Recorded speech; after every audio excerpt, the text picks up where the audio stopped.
नमस्कार साथियों, एक बार फिर से स्वागत है हमारे YouTube चैनल डिजर्विंग आईएएस पे। मैं अमित कुमार हाजिर हूँ आपके सामने एक महत्वपूर्ण न्यूज पर चर्चा करने के लिए।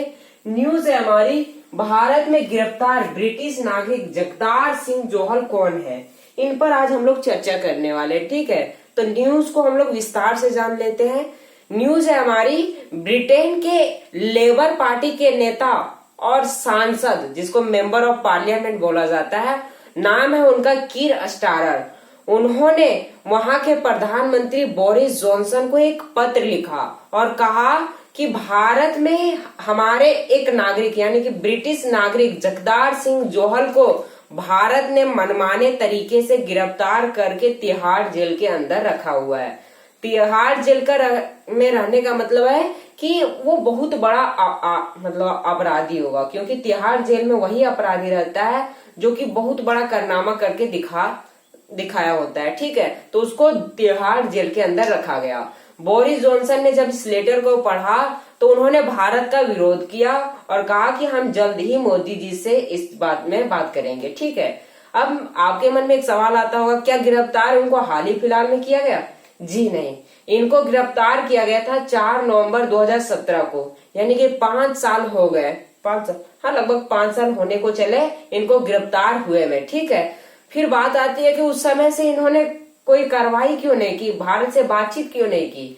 तो भारत से यानी कि जो ब्रिटेन के विदेश सचिव हैं, उन्होंने भारत के विदेश मंत्री एस जयशंकर से कई बार बात कर रखा था, लेकिन भारत ने कोई रिस्पांस नहीं दिया और इग्नोर करते रहे हैं। लेकिन ये ब्रिटेन के अंदर इनके जो भाई है गुरप्रीत सिंह जोहल, वो ब्रिटेन के अंदर कुछ नेता के साथ मिलकर भारत का विरोध शुरू से ही कर रहे, जब से इनको गिरफ्तार किया गया। तो जब ये बात बोरिस जॉनसन को पता चली तो बोरिस जॉनसन ने कहा कि हम जल्द ही मोदी जी से बात करेंगे, और भारत ने जब मनमाने तरीके से इसको गिरफ्तार किया है तो कुछ ना कुछ हम कार्रवाई जरूर करेंगे, हम भारत का विरोध कर रहे हैं, ऐसा करके बोरिस जॉनसन का स्टेटमेंट आया है। ठीक है, अब जान लेते जगतार सिंह जोहल कौन है, इन पर हम लोग चर्चा कर लेते हैं कि आखिर भारत ने इसको गिरफ्तार क्यों किया और बोरिस जॉनसन मनमाने तरीके से गिरफ्तार किया, इसका मतलब क्या होता है, इस पर चर्चा करने वाले हैं हम लोग। ठीक है, जगतार सिंह जोहल नाम से क्या लग रहा होगा, ये भारतीय होंगे? जी हाँ, ये पहले भारतीय थे, इनके नेटिव्स भारतीय थे, बाद में इन्होंने मतलब ब्रिटिश की नागरिकता ले ली। ठीक है, यानी कि ब्रिटेन की नागरिकता इन्होंने बाद में ले ली। क्यों ले ली ये भी आपको इसी से पता चल जाएगी कि आखिर इनको भारत पसंद क्यों नहीं आया। ठीक है, तो इन्होंने बाद में ब्रिटेन की नागरिकता ले ली, तो अब ये बन गए ब्रिटिश। ठीक है, और ये ब्रिटेन में कहाँ रहते हैं, तो ये ब्रिटेन के स्कॉटलैंड में रहते हैं, यानी कि आप इनको स्कॉटिश भी बोल सकते हैं। ठीक है, तो ये इन्होंने ब्रिटेन की नागरिकता ले ली, अब ये स्कॉटलैंड में रहते हैं। इनको गिरफ्तार कब किया गया? क्या इनको गिरफ्तार किया गया ब्रिटेन में ही और उनको ब्रिटेन से भारत लाया गया? जी नहीं, इनको गिरफ्तार ब्रिटेन से नहीं किया गया। कब की? ये जब भारत आए थे 2 अक्टूबर 2017 को, तब इनको गिरफ्तार किया गया, उसी समय नहीं। देखिए, ये जो है ये 2 अक्टूबर 2017 को भारत आए थे। भारत आने का कारण क्या था? एक पंजाबी महिला से शादी करना इनका मकसद था, उसी उम्मीद से ये भारत आए थे 2 अक्टूबर 2017 को, और 18 अक्टूबर को इनकी शादी भी हो गई। 18 अक्टूबर को इनकी शादी हो गई। अब शादी हो गई तो इनका जो परिवार था और इनके जो भाई है गुरप्रीत सिंह जोहल, वो ब्रिटेन चले गए इनके परिवार के साथ, लेकिन इन्होंने डिसाइड किया कि ये अपनी पत्नी के साथ यहीं रहेंगे। अब कब तक रहेंगे ये तो बात नहीं पता, लेकिन इन्होंने डिसाइड किया कि हम यहीं रहेंगे। ठीक है, अब इनकी शादी को 1 महीना भी नहीं हुआ और 4 नवंबर 2017 को पंजाब पुलिस ने जालंधर जिले से इनको पकड़ लिया। शादी को 1 महीने भी नहीं हुआ और पंजाब पुलिस ने 4 नवंबर 2017 को इनको पकड़ लिया। आने में 1 महीना हो चुका था, 1 महीने 2 दिन, और पंजाब पुलिस ने इनको पकड़ लिया। पकड़ा क्यों, इस पर अब हम लोग चर्चा करते हैं। तो ये कौन है? ये धर्म से आपको सिख नजर आ रहे हैं। ठीक है, धर्म क्यों बता रहा हूं ये भी आपको आगे चलकर पता चलने वाला है। ठीक है, अब जगदार सिंह कौन है, इस पर हम लोग चर्चा करते हैं। ये तो जान गए कि ये ब्रिटेन में रहते हैं, थे तो भारतीय, लेकिन ये जाकर वहां की नागरिकता ले लिए। लेकिन ये काम क्या करते हैं, तो ये ऑनलाइन एक्टिविस्ट यानी कि ऑनलाइन कार्यकर्ता है। ये क्या करते हैं, ये भारत में सिखों पर जो अत्याचार हुआ, कथाकथित अत्याचार का मतलब होता है कि जो सच नहीं है और उसको ये सच बनाकर छापते हैं, डॉक्यूमेंट्री बनाते हैं। ऑनलाइन एक्टिविस्ट उसे ही कहा जाता है। इसके तरीके अलग अलग होते हैं, लेकिन इन्होंने उसका दुरुपयोग किया ऑनलाइन एक्टिविस्ट होने का, और इन्होंने भारत के अंदर जो सिखों का पर कथाकथित अत्याचार है उन पर डॉक्यूमेंट्री बनाना शुरू कर दिया। एक उदाहरण मैं देता हूं, जैसे कि आपको पता होगा कि इंदिरा गांधी के काल में खालिस्तान पनप रहा था, यानी खालिस्तान लिबरेशन फोर्स पनप रहा था, ठीक है। तो उस समय इंदिरा गांधी ने एक ऑपरेशन चलाया उसको खत्म करने के लिए।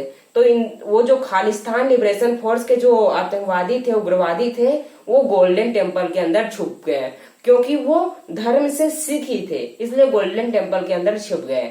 तो कुछ सिखों का मानना था कि आप वहां पर फोर्सेस को नहीं भेज सकते, ऐसा इंदिरा गांधी को कहा। लेकिन इंदिरा गांधी ने उन सिखों की बात ना मानकर अपनी फोर्सेस को वहां भेज दिया। तो आपको पता होगा कि इंदिरा गांधी को एक सिख बॉडीगार्ड ने ही मारा था, उसी के कारण ऐसा माना जाता है, ठीक है।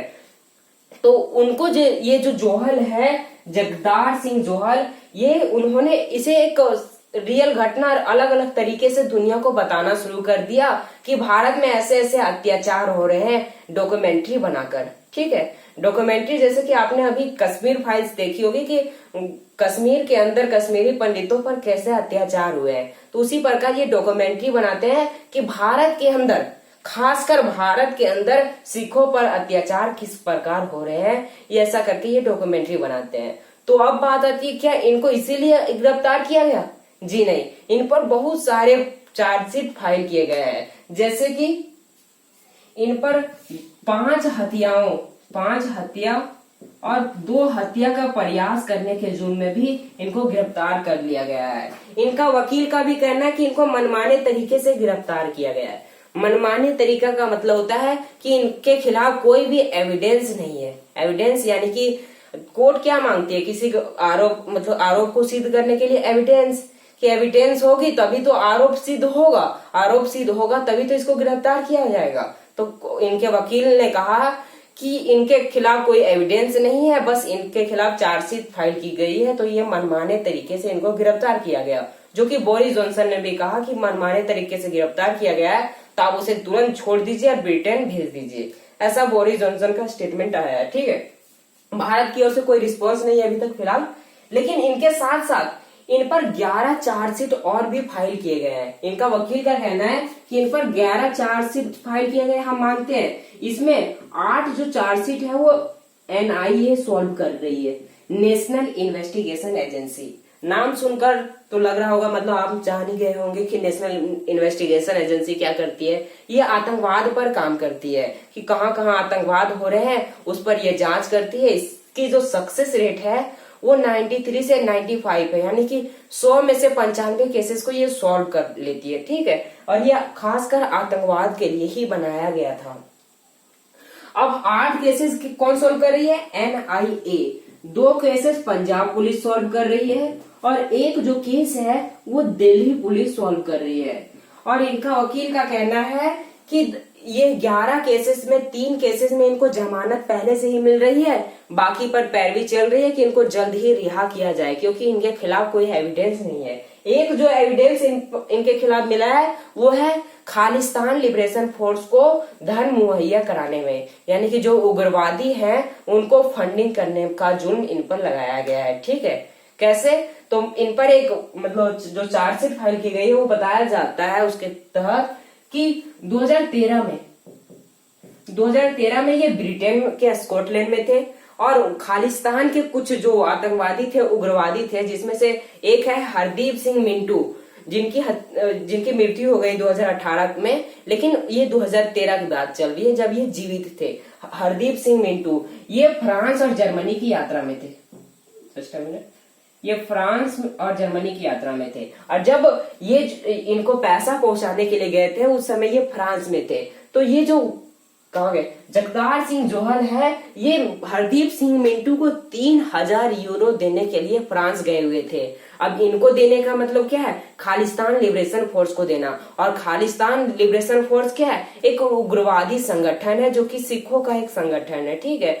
उसमें जो सिख मानते हैं कि भारत के अंदर सिखों पर अत्याचार हुआ है, ये सब कथाकथित घटना है जो कि आप भी जानते हैं, ठीक है। तो उनको ये धन मुहैया कराने यानी कि फंडिंग करने के लिए गए थे। तो इन पर यह भी आरोप लगाया गया कि ये टेरर फंडिंग करते हैं, उग्रवादियों को फंडित करते हैं। और इसी फंडिंग के द्वारा ये जो 5 हत्या, कहाँ गया, ये 5 हत्या किया गया और 2 हत्या का प्रयास किया गया, इसी फंडिंग के द्वारा किया गया। 3000 यूरो जो कि हरदीप सिंह मिंटू को दिया गया था ये जगतार सिंह जोहल के द्वारा, ठीक है। तो ये हत्या का आरोप लगाया गया। ये जो हत्या हुई है और जिनकी हत्या का प्रयास किया गया, उसमें से कुछ दक्षिणपंथी हिंदू संगठन के नेता थे और एक पादरी यानी कि ईसाई एक्टिविस्ट थे जिनकी हत्या का प्रयास किया गया और हत्या की गई। उसमें से ये दोनों संगठन शामिल थे, ठीक है। तो ये खासकर हिंदुओं को ही टारगेट किया जा रहा है, खालिस्तान विरोधी जो नारे लगाए जा रहे थे, क्योंकि इंदिरा गांधी हिंदू धर्म से थी। उस समय हिंदू और सिखों में बहुत ज्यादा घटना हुई थी, दंगे फसाद हुए थे जो कि सॉल्व हो चुकी थी, क्योंकि वो खालिस्तानियों को भगाना था। खालिस्तान जो है एक अलग राज्य की मांग कर रहे थे, खालिस्तान करके एक अलग देश की मांग कर रहे थे, ठीक है। वो इंदिरा गांधी की काल की बात है। तो फिलहाल इन पर इतनी सारी चार्जशीट फाइल की गई जिनमें से एक का भी एविडेंस इनके खिलाफ नहीं मिला। और एविडेंस नहीं मिलने का मतलब होता है कि इनके खिलाफ कोई भी मतलब एविडेंस नहीं मिलने का मतलब ये मनमाने तरीके से भारत ने इसे गिरफ्तार किया है। ये बोरिस जॉनसन का कहना है, इनके वकील का भी मानना है और इनके जो भाई है गुरप्रीत सिंह जोहल, जो कि वहां ब्रिटेन के अंदर प्रोटेस्ट कर रहे हैं सरकार के खिलाफ कि आप अपने ब्रिटिश नागरिक को वापस बुलाइए, क्योंकि भारत ने उसे मनमाने तरीके से गिरफ्तार किया है।